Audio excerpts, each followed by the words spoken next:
पाहूया कोणती ऊर्जा तुमच्याकरिता उपलब्ध आहे. 8 ऑफ पेंटॅकल, तुम्ही खूप मेहनत घेत आहात. नाईट ऑफ कप, कोणी व्यक्ती तुम्हाला प्रेम देऊ शकते. मग ही कोणतीही व्यक्ती असू शकते तुमच्या आयुष्यातली. 7 ऑफ कप, भ्रमित स्थितीत तुम्ही थोडे असू शकता. 7 ऑफ पेंटॅकल, तुम्ही वाट पाहताय, तुम्ही जी काही मेहनत घेत आहात त्यात तुम्हाला यश कधी मिळेल, त्यात तुम्हाला योग्य ते परिणाम, योग्य ते रिझल्ट तुम्हाला कधी दिसतील. आणि शेवटचं कार्ड आहे द वर्ल्ड कार्ड.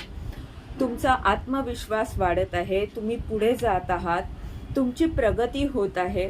लवकरच तुम्ही ज्या गोष्टीची वाट पाहत आहात की कधी यश मिळणार आहे, तर हे यश आता लवकरच तुम्हाला प्राप्त होईल. तुमचं काम अनेक लोकांपर्यंत पोहोचत आहे.